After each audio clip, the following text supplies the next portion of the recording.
Hello student, आप सभी का फ्रेश अभी क्लासेस में स्वागत है। हम लोगों का आज से एक नया बैच शुरू होने वाला है जिसे हम गोल्डन बैच कहेंगे। इसमें हम लोग एनसीईआरटी के सारे अध्यायों के प्रत्येक अध्याय के डायग्राम को समझने का प्रयास करेंगे, क्योंकि नीट एग्जाम में आप लोग देखते होंगे डायग्राम पर ही सीधे क्वेश्चन आ जाते हैं या डायग्राम से रिलेटेड क्वेश्चन आ जाते हैं। डायग्राम के थ्रू हमारा कॉन्सेप्ट भी बहुत अच्छा होगा, दूसरी बात हमारा कॉन्फिडेंस भी बहुत अच्छा होगा, दूसरी बात हमारा जो टारगेट है इस क्लास का वो है नीट 2024। क्या है? नीट 2024 है ना। अब की बार हम लोगों का एक उद्देश्य होगा कि हमको किसी ना किसी तरीके से मेडिकल कॉलेज में दाखिला लेना है। चलिए हम लोग बिना देरी किए हुए शुरुआत करेंगे। आज हम लोग क्लास 11 अध्याय 8 पर चर्चा करने वाले हैं। जब आप एनसीईआरटी अपने पास रखिए, है ना, ये बैच पूर्ण रूप से हिंदी मीडियम के स्टूडेंटों के लिए उपलब्ध रहेगा। चलिए देखते हैं। यहाँ पर सबसे पहले आप इमेज देख रहे हो, एक बहुत ही महान मूर्ति है जिनका नाम है रामचंद्रन। कौन है? जी.एन. रामाचंद्रन। इनका संबंध प्रोटीन संरचना से है। किससे है? प्रोटीन संरचना से है। ये बात याद होनी चाहिए। इनका संबंध प्रोटीन संरचना से है। किससे है? प्रोटीन संरचना से है ना। इनका संबंध रामचंद्रन प्लॉट से है। किससे है? रामचंद्रन प्लॉट से है ना। और इनका संबंध प्रोटीन की अल्फा बीटा संरचना से है ना। अल्फा बीटा संरचना से है। तो ये 3 पॉइंट आपको अच्छे से पता होने चाहिए। आगे देखते हैं। दूसरा इमेज देखोगे आपको इस प्रकार इमेज देखेगा। यहां पर ये आरबीसी है। क्या है ये? आरबीसी है। आरबीसी कैसी होती है? पहला क्वेश्चन यही बन जाता है। आरबीसी गोलाकार भी हो सकती है, जैसे देखो ये है ना। आरबीसी द्विअवतरी भी हो सकती है, जैसे कि ये है ना। बात समझ में आ गई होगी। आरबीसी में एक खास बात होती है कि इसमें केंद्रक नहीं पाया जाता है। केंद्रक नहीं पाया जाता है। ये बात याद रखना, इसमें केंद्रक नहीं पाया जाता है। ये आपकी WBC है ना। अब इसकी आकृति कैसी होती है? अमीबाकृति की होती है। कैसी होती है? अमीबाकृति की होती है। इसकी खास बात है कि इसमें भिन्न भिन्न आकृति के केंद्रक पाए जाते हैं। इसमें क्या होते हैं? भिन्न भिन्न आकृति के केंद्रक पाए जाते हैं। चलिए अब यहां पर देख सकते हो, ये आपकी स्तंभाकार उपकला कोशिकाएं हैं, है ना। ये लंबी और सक्रिय होती हैं। कैसी होती हैं? लंबी और सक्रिय होती हैं। कहां पाई जाती हैं? ये हमारी आंत्र में देखने को मिलेगी। कहां देखने को मिलेगी? आंत्र में देखने को मिलेगी। इसके बाद देख सकते हो ये मध्योतिकी कोशिकाएं हैं, अर्थात मीजोफिल सेल। कौन है ये? Mesophyll cell. संरचना में कैसी होती है? गोल होती है। कैसी होती है? गोल होती है। और इनमें तुमको क्लोरोप्लास्ट देखने को मिलेगा, यानी क्लोरोफिल, है ना। क्या देखने को मिलेगा? क्लोरोफिल देखने को मिलेगा। चलिए अब आगे बात शुरू करते हैं। ये जो है ये तुम्हारी एक वाहिका है। क्या है? वाहिका है, जो कि दीर्घीकृत और लंबी होती है, देख सकते हो, है ना। इसके बाद देख सकते हो कि तंत्रिका कोशिका है। ये क्या है? तंत्रिका कोशिका है। तंत्रिका कोशिका सबसे खास बात यह है सबसे लंबी कोशिका होती है ना। अगर क्वेश्चन कोई पूछे सबसे लंबी कोशिका कौन सी है ना, तो सबसे लंबी कोशिका जो है वो तंत्रिका कोशिका है। एक डाउट नहीं करना, अगर वो पूछे सबसे बड़ी तो फिर शुतुरमुर्ग का अंडा है, अगर वो पूछे सबसे लंबी तो तंत्रिका कोशिका है। तंत्रिका कोशिका एकमात्र ऐसी कोशिका है जो कि शाखित होती है। कैसी होती है? शाखित होती है। ये भी पॉइंट तुमको पता होना चाहिए। तंत्रिका कोशिका कैसी होती है? तंत्रिका कोशिका शाखित होती है ना। यहां तक आपको क्लियर हो गया होगा। चलिए अगले डायग्राम पर बात करते हैं। ये देखो, ये हमारी यूकैरियोटिक कोशिका है ना। यूकैरियोटिक कोशिका की माप नहीं दी गई है, इंग्लिश एनसीईआरटी में है, लेकिन इसमें भी देख लो 10 से 20 माइक्रोमीटर, है ना। यूकैरियोटिक कोशिका कितनी बड़ी होती है? 10 से 20 माइक्रोमीटर की होती है। इसके बाद देख सकते हो ये तुम्हारी जीवाणु कोशिका है जो 1 से 2 माइक्रोमीटर की होती है। इसे तुम बोल सकते हो प्रोकैरियोटिक कोशिका। क्या बोल सकते हो? प्रोकैरियोटिक कोशिका। ये कौन सी कोशिका है? प्रोकैरियोटिक कोशिका है ना। इसके बाद आगे देखिए, ये जो अगली कोशिका है ये तुम्हारी पीपीएलओ है, जिसकी माप 0.1 माइक्रोमीटर होती है। इसके बाद आगे देख सकते हो, ये आपका वायरस है। वायरस की माप कितनी होती है? 0.02 से 0.2 माइक्रोमीटर। क्लियर हुआ कि नहीं हुआ? यहां तक किसी कोई डाउट नहीं होगा। अब यहां से 1 मिनट का बड़ा अच्छा क्वेश्चन बनता है कि कोशिकाओं को, है ना, कोशिकाओं को पूछ लेता है बड़े से छोटे क्रम में, है ना, सही क्रम पूछ लेता है। आइए मैं बता देता हूं। सबसे बड़ी कोशिका कौन दिख रही है? आप कहोगे सर सबसे बड़ी कोशिका हमको यूकैरियोटिक दिख रही है। कौन दिख रही है? यूकैरियोटिक कोशिका दिख रही है। अब दूसरा क्वेश्चन आएगा, यूकैरियोटिक से छोटी कौन होती है? आंसर होगा प्रोकैरियोटिक। कौन है? प्रोकैरियोटिक कोशिका। इसी को बोल सकते हो जीवाणु यानी बैक्टीरिया भी लिख सकते हो। ठीक है, क्या लिख सकते हो? है ना, बैक्टीरिया। क्या लिख सकते हो? बैक्टीरिया भी लिख सकते हो, है ना, बैक्टीरिया। क्लियर हुआ कि नहीं हुआ? अब इससे छोटी कौन सी होती है? आंसर है इससे छोटी होती है आपकी पीपीएलओ, है ना। और इससे भी छोटी जो होती है वो तुम्हारी है वायरस। कौन है? वायरस। तो सबसे छोटी कौन होती है? वायरस। अब आपके दिमाग में आपके दिमाग में डाउट आ रहा होगा कि सर जब सबसे छोटी वायरस है तो फिर हमको सबसे छोटी कोशिका पीपीएलओ क्यों पढ़ाया जाता है? क्योंकि याद रखना, वायरस कोशिका नहीं है। आपने पढ़ा होगा कोशिका सिद्धांत का जो अपवाद है वो कौन है? वायरस है ना। तो वायरस कोशिका नहीं है, और जब वायरस कोशिका नहीं तो सबसे छोटी कोशिका कौन हो गई? सबसे छोटी कोशिका कौन हो गई? पीपीएलओ हो गई, है ना। अब दूसरा पॉइंट भी आपको पता होना चाहिए, यूकैरियोटिक और प्रोकैरियोटिक में सबसे यूकैरियोटिक और प्रोकैरियोटिक में कौन छोटी होती है? तो आपका आंसर होगा सर यूकैरियोटिक और प्रोकैरियोटिक में प्रोकैरियोटिक छोटी होती है, और प्रोकैरियोटिक में सबसे छोटी कौन होती है? तब आपका आंसर होगा पीपीएलओ। पीपीएलओ में सेल वॉल नहीं पाई जाती, पॉइंट याद रखना। अब हम बात करते हैं ये कौन सी सेल है? प्लांट सेल है। कैसे जाना? क्योंकि इसमें रसदानी पाई जा रही है और इसमें सेल वॉल पाई जा रही है। क्या पाई जा रही है? सेल वॉल पाई जा रही है। चलिए अब हम आगे बात शुरू करते हैं। सबसे पहले यहाँ पे देखो, ये एक संरचना दिख रही होगी जिसे हम बोलते हैं गोल्जी बॉडी। क्या बोलते हैं? Golgi body. लेकिन एक बात याद रखना, प्लांट में इसे गोल्जी बॉडी नहीं डिक्टियोसोम कहा जाता है। डिक्टियोसोम कहा जाता है ना, डिक्टियोसोम कहा जाता है ना। अब दूसरी बात, इसमें जो केंद्रक होता है, केंद्रक कहाँ होता है? प्लांट सेल में केंद्रक से परिधि भाग की तरफ मिलेगा। ये बात आपके दिमाग में क्लियर होनी चाहिए, है ना। प्लांट सेल में केंद्रक कहाँ मिलेगा? परिधि भाग की तरफ मिलेगा। दूसरा, ये आपको रसधानी दिख रही है ना। प्लांट की सेल का 90% हिस्सा रसधानी कवर कर लेती है। कितना? 90% हिस्सा भूलना नहीं है, ठीक है। सबसे बड़ा कोशिकांग भी माना जाता है। इसके बाद एक सबसे बड़ा डाउट होता है, काफी बुकें कहती हैं कि इसमें लाइसोसोम नहीं पाया जाता है, लेकिन आपकी एनसीईआरटी बुक कहती है इसमें लाइसोसोम पाया जाता है।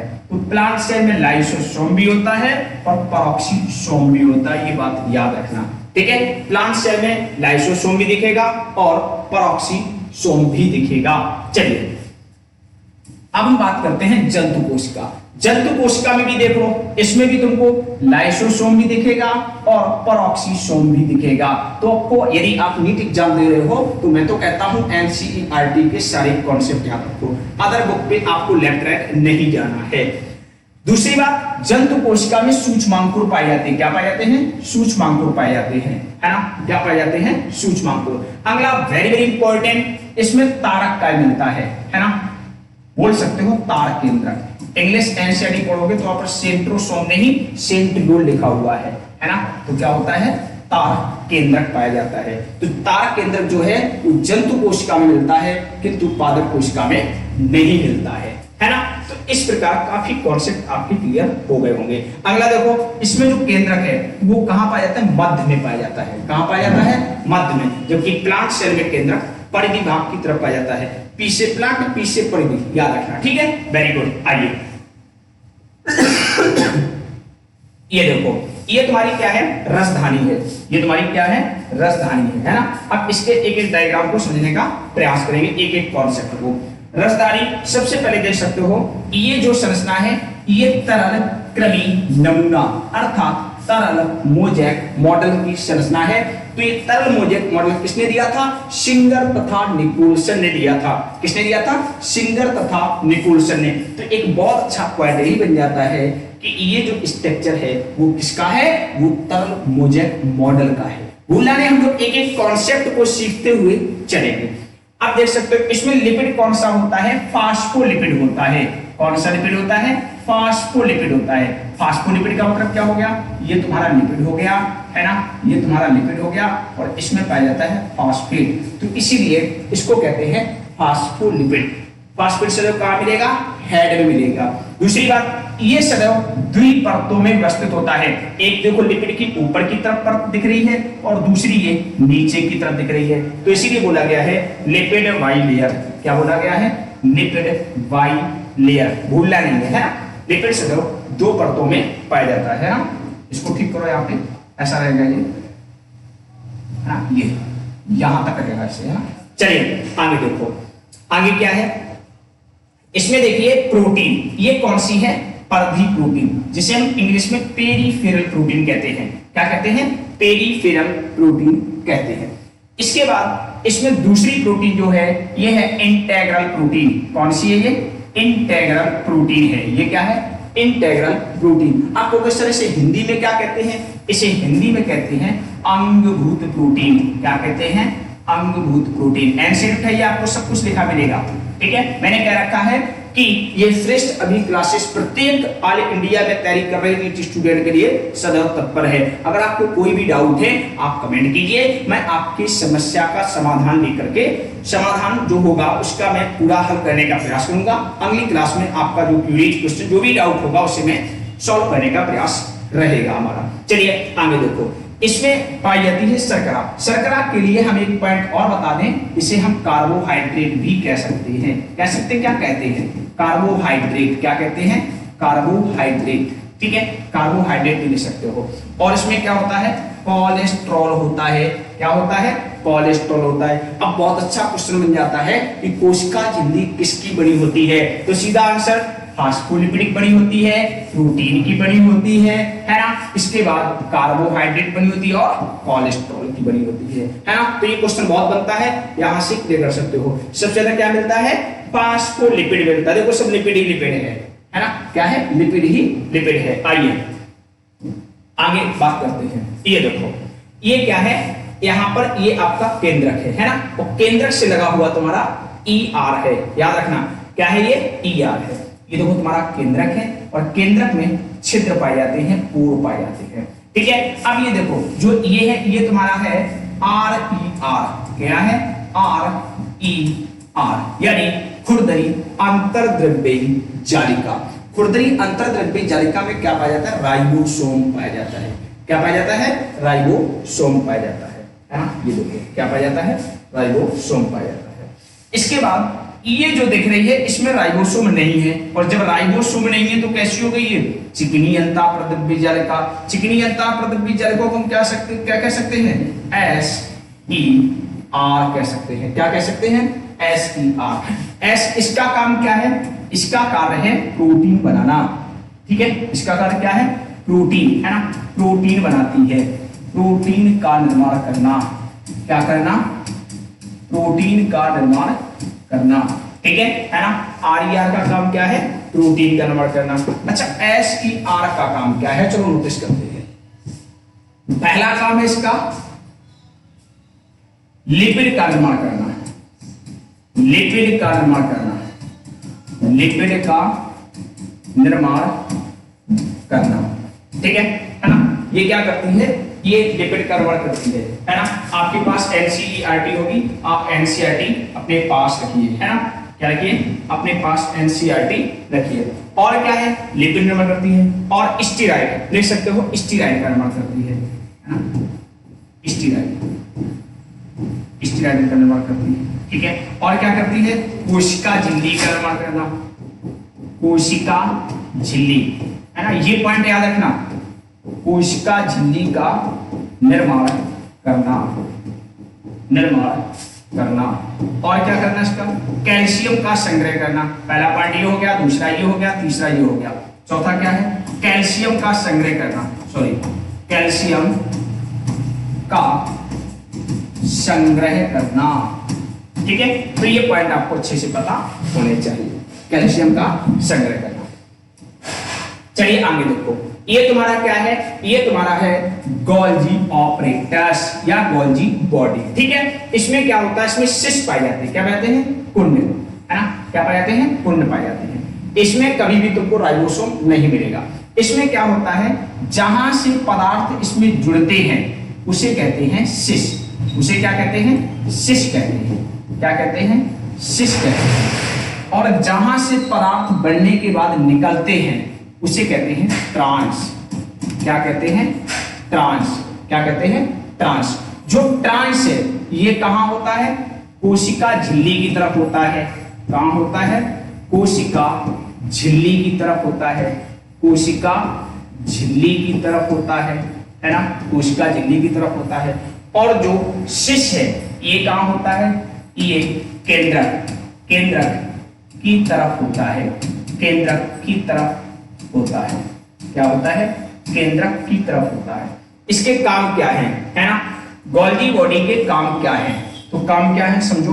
पहला काम है पदार्थों का, पदार्थों की, है ना, पदार्थों की पैकिंग करना।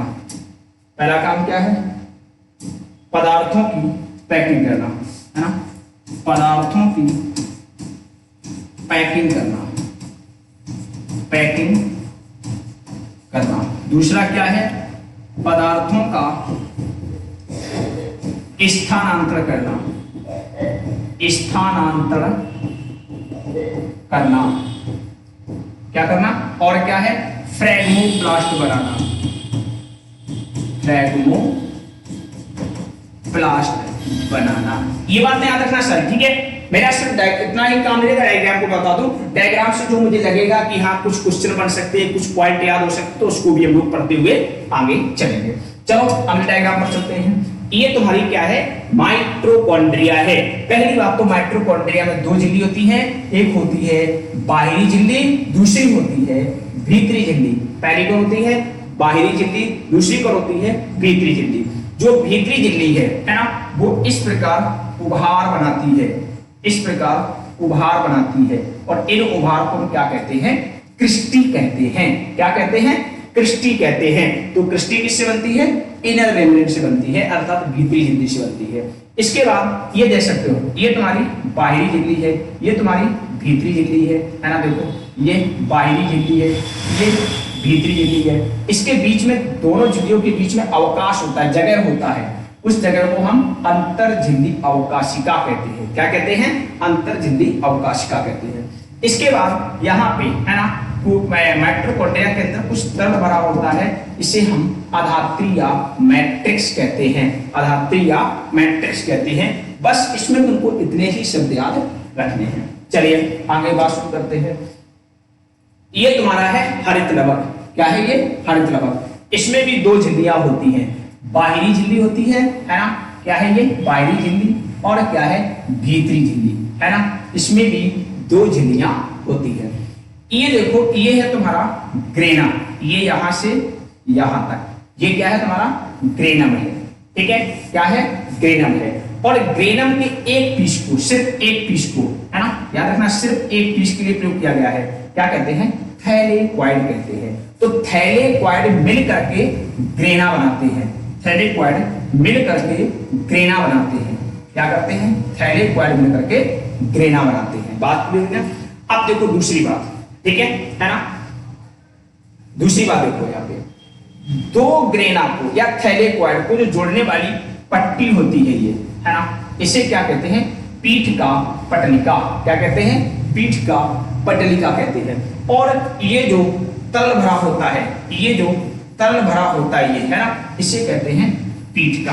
अब नोटिस करेगा, जो माइटोकॉन्ड्रिया में भरा होता है उसे हमने आधात्रीय मैट्रिक्स कहते हैं, और जो इसमें भरा होता है उसे पीठ का या स्ट्रोमा कहते हैं। बात समझ में आई, ये डाउट नहीं करना। आगे देखो, ये आया तुम्हारा राइबोसोम। राइबोसोम दो इकाइयों से बना होता है, एक बड़ी होती है, एक छोटी होती है। ठीक है ना, एक बड़ी होती है, एक छोटी होती है। और यहाँ पे जब मैग्नीशियम आयन आता है, कौन आता है? Magnesium ion. याद रखना, मैग्नीशियम आयन के स्तर के बढ़ने पर ही दोनों जुड़ करके राइबोसोम का निर्माण करती हैं। बोलो, यहां तक किसी को डाउट हो बता सकते हो? यहां तक किसी को डाउट हो तो बता सकते हो, है ना?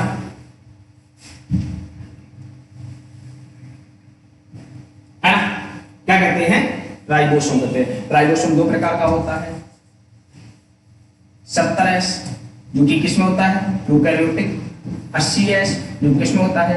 यूकैरियोटिक। ठीक है, किसी को डाउट? चलिए आगे बात शुरू करते हैं। ये थोड़ा पॉइंट याद रखना, है ना? आगे देखो, अगला डायग्राम क्या है ना? ये देख सकते हो, है ना? इसे एक्सोनीम कहते हैं। क्या कहते हैं? इसे एक्सोनीम कहते हैं, है ना? लिख लो यहाँ पे,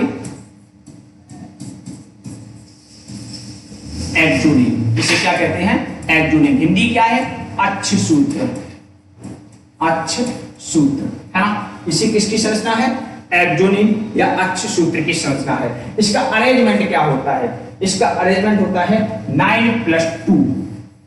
9+2। देखो, 9 ये परिधिभाग की तरफ होते हैं और ये केंद्र में होते हैं। ये कहां होते हैं? परिधिभाग की तरफ, परिधीय भाग में पाए जाते हैं। और ये कहां पाए जाते हैं? केंद्र में पाए जाते हैं। कहां पाए जाते हैं? केंद्र में। ये सदैव 2 होते संख्या में और ये 1+1 होता है। नोटिस करना, 1+1 होता है। ठीक है, देखो ये देखो 2 हैं, 1 2, देखो सब जोड़े मिल रहे हैं, 3 4 5 6 7 8 9 हर तरफ हो गए। और ये देखो 1 1 जो कि केंद्र में मिल रहे हैं। यही तो पॉइंट याद रखने आपको। डायग्राम क्लास का मतलब क्या है ना? फोटो दिखा के नहीं चला जाना है, ठीक है? चीजों को क्लियर करना है। क्यों? हम एक डे में एक चैप्टर को ही लेके आ रहे हैं। चाहूं तो मैं पूरा एक ही बार में 38 चैप्टरों की क्लास बना दूं, लेकिन नहीं, हम लोग शिद्दत के साथ पढ़ते हुए समझते हुए चलेंगे।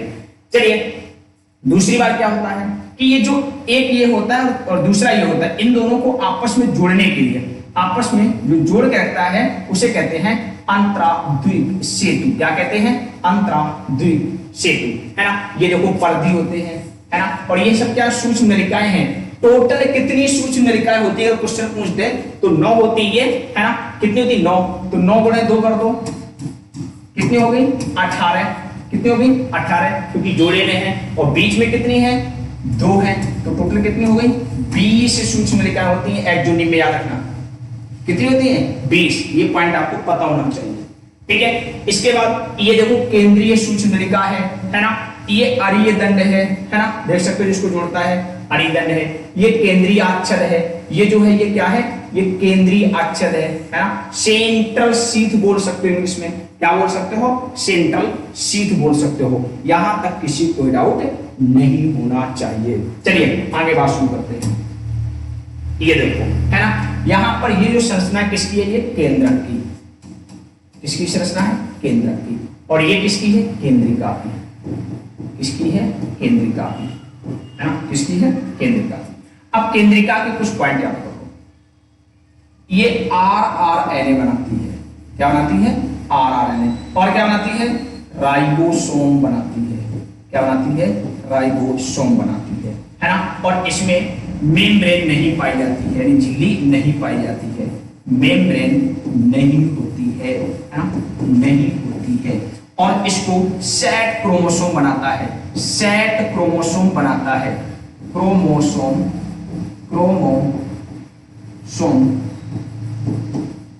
बनाता है। नोटिस करना, सारे पॉइंट इंपोर्टेंट है। ये क्या बनाती है? ये 2 चीजें बनाती है, RNA और राइबोसोम। और इसमें क्या नहीं होता है? मेम्ब्रेन नहीं होता है। इसको कौन बनाता है? सेट क्रोमोसोम बनाता है। याद रखना, इसको कौन बनाता है? सेट क्रोमोसोम बनाता है। आइए देखें, ये क्या है? केंद्रक द्रव्य है। ये क्या है? केंद्रक द्रव्य है। ये क्या है? केंद्रिका है। ये क्या है? केंद्रिका है। ये क्या है? केंद्रक छिद्र है ना? ये जो दिख रहे तुमको केंद्रक कोण है, ये जगह जगह दिख रहे तुमको, ठीक है? केंद्रक कोण। और ये क्या है? केंद्रक झिल्ली। केंद्रक में भी कितनी झिल्लियां होती हैं? 2 झिल्लियां होती हैं, याद रखना। तो 2 झिल्लियां किसमें किसमें होती है? माइटोकॉन्ड्रिया होती हैं, हरित लवक में होती हैं और केंद्रक में होती हैं। तो ट्रिक क्या रहेगी? माइटोकॉन्ड्रिया, हरित लवक और केंद्रक। तो कैसे याद रखना? महक। बोलो कोई डाउट? Very good. आइए अमीबा शुरू होती है। ये देखो, ये क्या है तुम्हारा, ये तुम्हारा गुणसूत्र है, यानी ये तुम्हारा है क्रोमोसोम। इसमें काइनेटोकोर पाए जाते हैं, जो किसके बने होते हैं, ये प्रोटीन से बना होता है, प्रोटीन से बना है ना, प्रोटीन से बना होता है ना। और एक क्रोमोसोम में कितने काइनेटोकोर होते हैं, 2 काइनेटोकोर होते हैं। कितने काइनेटोकोर होते हैं, 2 काइनेटोकोर होते हैं। और काइनेटोकोर कहां जुड़े होते हैं, गुणसूत्र बिंदु से, जिसे बोलते हैं सेंट्रोमियर, है ना। ये कहां जुड़े होते हैं, गुणसूत्र बिंदु से। बोलो 3 पॉइंट याद हुए कि नहीं हुए, पहला पॉइंट, दूसरा पॉइंट, तीसरा पॉइंट क्लियर हुआ कि नहीं हुआ। यहां तक किसी कोई डाउट नहीं होना चाहिए, है ना, देख सकते हो अच्छे से, यहां तक किसी कोई डाउट नहीं होना चाहिए, है ना। चलिए आगे देखिए, यहां पर ये जो है ना, ये तुम्हारा है सेट क्रोमोसोम, भूलना नहीं है। ये क्या है, सेट क्रोमोसोम है। बताओ सेट क्रोमोसोम का काम क्या होता है, क्रोमोसोम, है ना। ये तुमको कमेंट करके आंसर बताना है, क्रोमोसोम, सेट क्रोमोसोम, ठीक है ना। क्या है ये, सेट क्रोमोसोम। देख सकते हो सेट क्रोमोसोम में क्या होता है, 2 संकीर्ण होते हैं, है ना, सेंट्रियोल। एक ये होता है, देखो पहला गुणसूत्र बिंदु ये होता है, दूसरा गुणसूत्र बिंदु ये होता है, नोटिस कर लेना, ठीक है। इसमें सैटेलाइट पाई जाती है, क्या भाई, सैटेलाइट पाए जाते हैं। वेरी वेरी वेरी इंपॉर्टेंट, जरा सा भी कंफ्यूजन नहीं होना चाहिए, ठीक है। आगे क्या लिखा हुआ है, देखिए, इसकी दोनों भुजाएं बराबर हैं, इसकी दोनों भुजाएं बराबर हैं, इसकी दोनों भुजाएं बराबर हैं, है ना। ये पढ़ के हुआ, इसकी दोनों भुजाएं बराबर हैं, देख लो बराबर है। इसमें ये कुछ छोटी है और ये बड़ी है, इसमें ये और छोटी है, ये बड़ी है, इसमें बिल्कुल छोटी है और ये बड़ी है ना। तो गुणसूत्र बिंदु के आधार पर, नोटिस करना, गुणसूत्र बिंदु के आधार पर, गुणसूत्र बिंदु के आधार पर गुणसूत्र 4 प्रकार के होते हैं, है ना, 4 प्रकार के होते हैं।